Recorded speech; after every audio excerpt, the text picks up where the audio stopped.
आप सुन नहीं रहे हैं तो फिर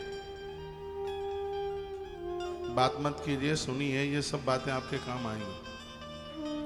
अन्नेन सदृशम दानम न भूतम न भविष्यति।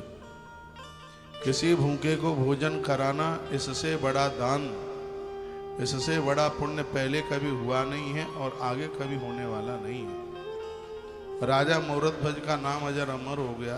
एक ऐसी दहली थी जहां से कभी कोई भूखा नहीं गया। मार्कंडेय पुराण में एक बड़ी अच्छी अद्भुत कथा थी। एक बार देवर्षि नारद जी धर्मराज युधिष्ठिर के पास आए। युधिष्ठिर ने चरणों में वंदन किया, प्रणाम किया।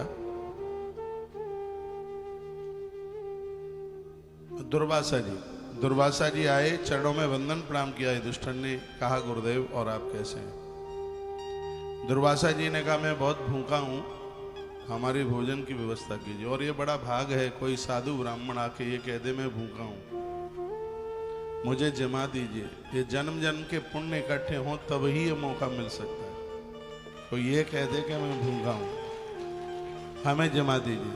युधिष्ठिर जी ने कहा, हाँ बिल्कुल, और अभी रसोई तैयार होती है, गुरुदेव आप बैठिए। तो दुर्वासा जी ने कहा, नहीं, मुझे वो चूल्हे पर पकी हुई रोटियां नहीं।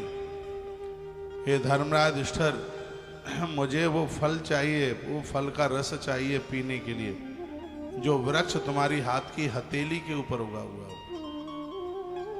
युधिष्ठिर, तुम्हारी हाथ की हथेली के ऊपर पेड़ निकला हो और उसके ऊपर फल लगा हो, और उस फल का रस चाहिए हमें पीने के लिए। युधिष्ठिर की आंख में फल फल आंसू गिर पड़े। ये कैसे संभव था? हाथ में वृक्ष उगे और उसके ऊपर फिर फल फूल आवे, फिर उसका रस महात्मा जी पिएंगे। युधिष्ठिर ने भगवान का आह्वान किया, कृष्ण तत्काल पधार गए और ये यमुना जी नहाने को चले गए। अभी मैं आता हूं। इतने में कृष्ण आ गए। इष्ट की तो बहुत बड़ी ताकत होती है, बहुत बड़ी शक्ति होती है। देखा युधिष्ठिर परेशान थे। भगवान श्री कृष्ण ने कहा, क्या बात है? कहा, केशव ऐसी तो दुविधा कभी नहीं हुई। दुर्वासा जी पता नहीं कौन सी परीक्षा लेना चाह रहे हैं। वो कहते हैं मुझे फल का रस चाहिए पीने के लिए, और वो भी फल तुम्हारी हाथ, वो भी वृक्ष तुम्हारी हाथ की हथेली पर निकला हो। तो हाथ की हथेली पर वृक्ष कैसे निकलाएगा? कृष्ण ने कहा, युधिष्ठिर भैया, तुम जैसे धर्मात्माओं के हाथ की हथेली पर ही पेड़ उगता है। कृष्ण बोले। कहा कैसे? कहा बोलो। हे परमात्मा, यदि युधिष्ठिर जीवन में कभी झूठ न बोला हो तो युधिष्ठिर की हाथ की हथेली के ऊपर पेड़ प्रकट हो जाए। युधिष्ठिर ने कहा कि हे भगवान, यदि मैं जीवन में कभी झूठ न बोला हूं तो मेरी हाथ की हथेली पर धर्म में वृक्ष प्रकट हो जाए। इतना कहा, युधिष्ठिर की हाथ की हथेली के ऊपर वृक्ष प्रकट हो गया। वृक्ष तो पैदा हो गया था, लेकिन उस पर पत्तियां नहीं थी, उसमें फूल नहीं थे, उसमें फल नहीं था, सिर्फ डंठल खड़े हुए थे। कहा, केशव इस पर तो फल पत्ती कुछ है ही नहीं। कहा, अब नंबर भीम का है। भगवान कृष्ण ने कहा भीम को, परमात्मा को कहो कि पंगत परोसते समय यदि मैंने कभी पक्षपात न किया हो, पंगत परोसते समय कभी पक्षपात मत करना। हाँ, यह नहीं है अपना खास है उसको कुछ विशेष परोस दें और वो दूर का है और उसे आप कुछ कहें, कुछ उसको आप छेक दें, अलग कर दें, नहीं।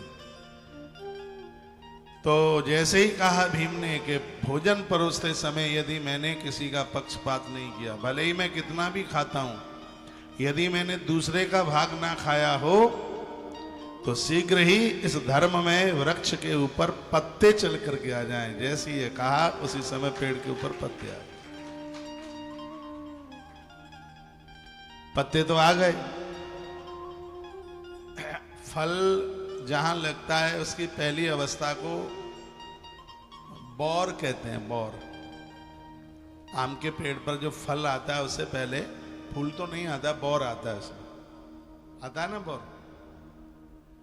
तो आम्र फल लगना था उसमें, इसलिए आम के पेड़ की बड़ी महिमा बढ़ गई है। तो अर्जुन का नंबर आया।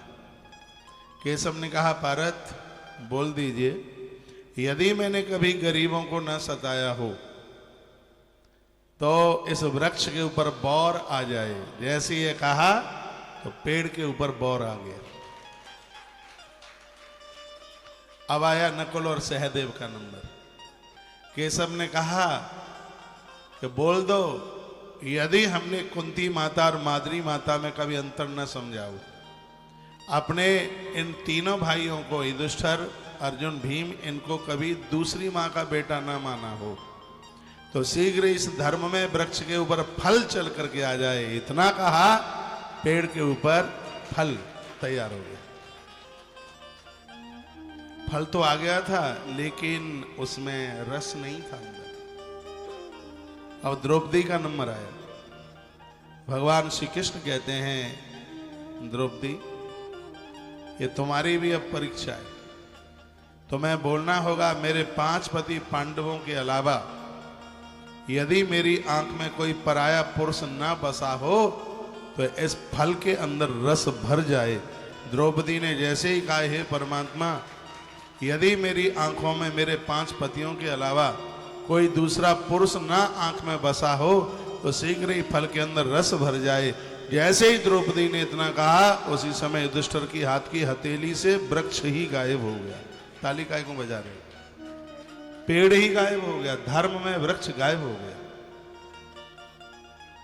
5 पांडव द्रौपदी की तरफ देखते रह गए। भगवान कृष्ण को तो सब पता ही था।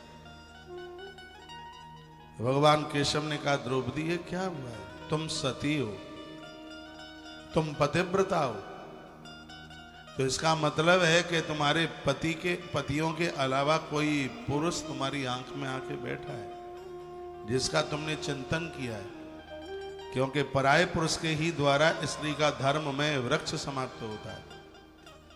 और आज युधिष्ठिर की हथेली के ऊपर जो धर्म का वृक्ष था वो समाप्त तुम्हारी वजह से हो गया है। नहीं तो भीम अपनी परीक्षा में पास हो गए, युधिष्ठिर अपनी परीक्षा में पास हो गए। कहा, बड़े भैया ये महात्मा रस वस कुछ नहीं पीना चाहते, ये आज बताने के लिए आए हैं कि महाभारत कौन जीतेगा। महाभारत अधर्म के द्वारा नहीं, महाभारत को धर्म के द्वारा ही जीता जा सकेगा। इसलिए श्रीमद् भगवत गीता में युद्ध के पहले धर्म क्षेत्र से गीता ही आरंभ होगी। ये हुआ क्या है, आंख में आंसुओं के पनारे चल रहे थे। रोती रोती द्रौपदी की आंखें लाल हो गई और कहने लगी, भैया तुम्हारी सौगंध मैंने आज तक कभी खाई नहीं है। मैं अपने पतियों को परमेश्वर मानती हूँ। मेरी आंख में कभी कोई पराया पति, कभी पराया पुरुष आकर के बैठा नहीं है। ये ऐसा हुआ कैसे है? तो भगवान कृष्ण ने कहा, थोड़ा स्वयंवर के समय को याद कर लो। और जब कृष्ण ने वो तो सब जानते हैं, वो जब कहा कि स्वयंवर के समय को याद कर लो, तो उस समय द्रुपद सुता ने कहा था, हाँ केशव भैया, जिस समय सूत पुत्र कर्ण, जिसके कान के कुंडल, छाती का कवच, ऐसा लग रहा था कि कोई दूसरा सूर्य उदित हो रहा है सभा में, तो उसको देख करके जरूर मेरे मन में यह बात आई थी, क्या विलक्षण राजकुमार है, कहीं मेरे हाथों की माला इसके गले तक पहुंच जाए। उस समय मेरे मन में यह बात जरूर आई थी। तब भगवान श्री कृष्ण ने कहा, तो बोलो एक बार, यदि मेरे 5 पति और कर्ण के अलावा, क्योंकि कर्ण भी मेरी सास का ही बेटा है, कर्ण के अलावा यदि मेरे माथे में कोई भी पुरुष ना आके बसा हो तो यह वृक्ष मेरे पति के हाथ पर जैसा था वैसा हो जाए और फल के अंदर रस भर जाए। जैसे ही द्रौपदी ने ऐसा कहा, फल भी निकल के आ गया हाथ पर और उस फल में रस भी भर गया। वृक्ष भी, फल और उसके अंदर रस। दुर्वासा जी ने देखा, दुर्वासा जी ने आशीर्वाद दिया, महाभारत के युद्ध में पांडवों को कोई परास्त नहीं कर सकता। उन्होंने जगत को शिक्षा दी, उन्होंने कहा कि ये वह युधिष्ठिर है जिसके यहां से कभी कोई भूखा नहीं जाता, और जिसके यहां से कभी कोई भूखा नहीं जाता, दुनिया में उसे कभी कोई परास्त नहीं कर सकता। उन्हें दुख का मुंह नहीं देखना पड़ेगा। तो दातव्यम भिक्षते चान्नम ब्राह्मणाय महात्मने, वह बड़े बड़भाग्य भाग्यशाली हैं जिनकी देहली से मांगने वाले, भिक्षा मांगने वाले कभी खाली हाथ नहीं जाते। कुटुंबम पीड़यत्तापि आत्मनुभूत मिच्छता। एक बात और मैं निवेदन करूंगा, आप कमाते हैं, दूर रहते हैं, घर से दूर रहते हैं, खूब कमाते हैं, लेकिन आपके घर में बुजुर्ग हैं, बूढ़े हैं, माता पिता हैं, दुखी हैं, और उनकी क्षुधा की तृप्ति नहीं है, उनकी भोजन की व्यवस्था नहीं है। ऐसे बहुत परिवार मैंने देखे। बच्चे खूब कमाते हैं लेकिन माता पिता बेचारे भूखों मर रहे हैं। तो वह लोग चाहे जितना भी दान पुण्य कर लें, उनको कौड़ी बराबर भी नहीं मिल सकता। ये महादेव के शब्द, यह भगवान शंकर बोलते हैं। कहते हैं यज्ञ करने का बहुत बड़ा फल है, लेकिन यज्ञ से भी ज्यादा यदि कोई फल है तो भूखे को भोजन कराने का बहुत बड़ा फल है। इसमें मेरी बड़ी श्रद्धा है। कथा में इसलिए मैं 20 मिनट लेट हो गया, मैं सड़क पर खड़ा था, भंडारा चल रहा था। कथा में बहुत आनंद आता है, उससे भी ज्यादा परोसने में आनंद आता है।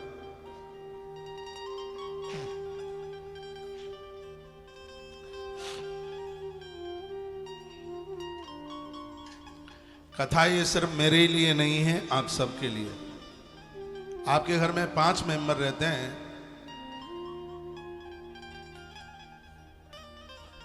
बैठ भाई बैठ बैठ।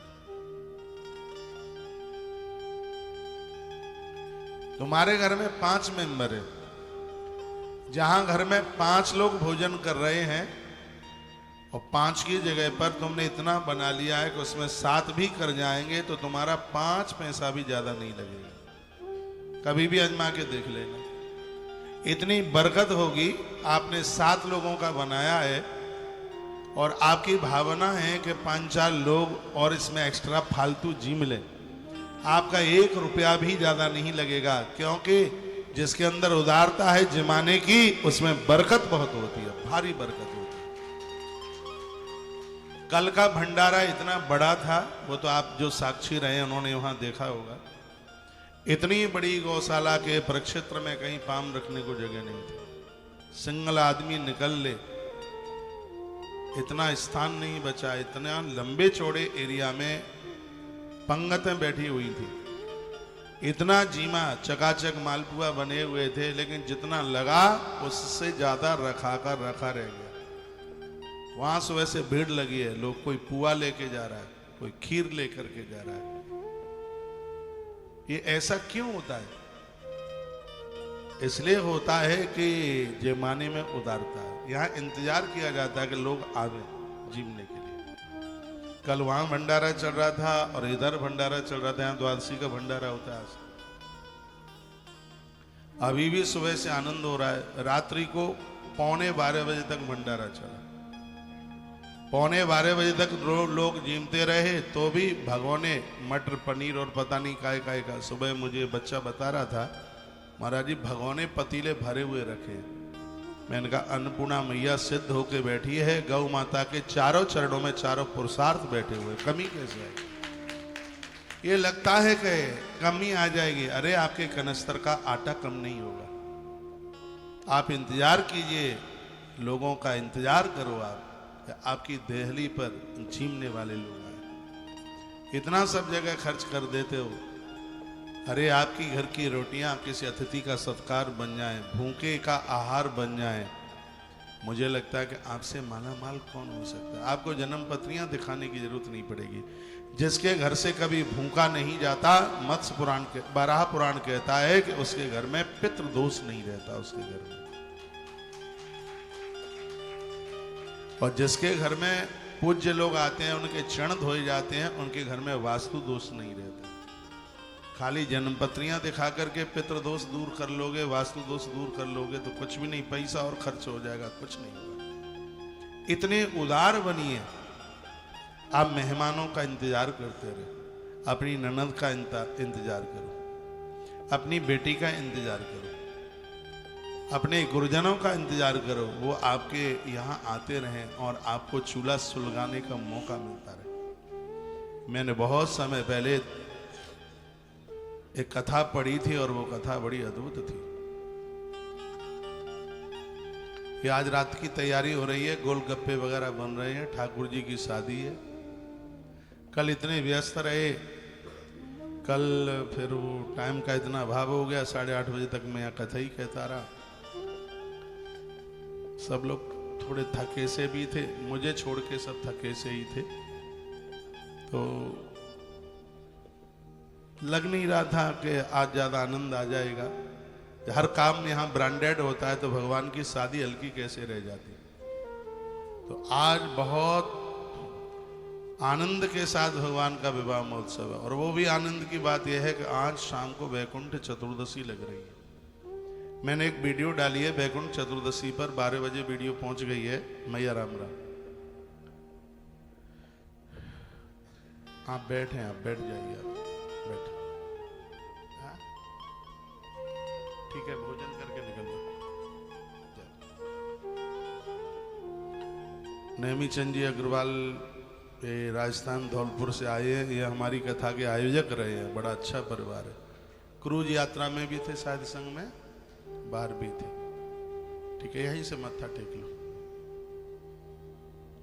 तो जितना भी मुझे आप बाहर से सुन पा रहे हैं, आप वृंदावन में हैं, 7 बजे भगवान की बारात आरंभ हो जाएगी। 7 बजे आरंभ होगी, 8 बजे तक हम आश्रम पहुंचेंगे। ऊपर विवाह होता रहेगा, नीचे आप सबका भोजन भी होता रहेगा। यही आश्रम में ही पूरा कार्यक्रम है और बहुत अद्भुत आयोजन है।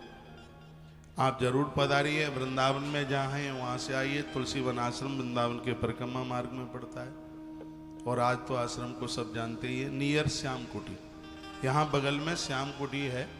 यहाँ एक श्यामदास जी महाराज जी बहुत बड़े तपस्वी महात्मा थे। यमुना जी आ गई थी चढ़ करके, पूरा वृंदावन डूबा जा रहा था। छत पर चढ़ करके श्यामदास जी महाराज ने हाथ जोड़ करके कहा, हे माँ यमुनेश्वरी, हे माता, क्या वृंदावन को तू डुबाई देगी? यदि तेरा भक्त हूं तो अपनी जगह पर तू चली जा। 2 मिनट नहीं लगी माँ यमुना को अपनी जगह पर पहुंचने पर। इतने बड़े तपस्वी महात्मा। इस पूरे एरिया को, इस पूरे क्षेत्र को श्याम कुटी के नाम से जाना जाता है। बगल में ही है आश्रम श्याम कुटी, बहुत प्राचीन है। ऐसा लगता है कि कितना बोल दिया जावे, इतना पुराना ये स्थान है। तो जब भी आप तुलसी वन आश्रम आते हैं तो श्याम कुटी याद में रखिएगा। वैसे आज तो इस आश्रम को भी सब लोग जानने लगे हैं, भगवत कृपा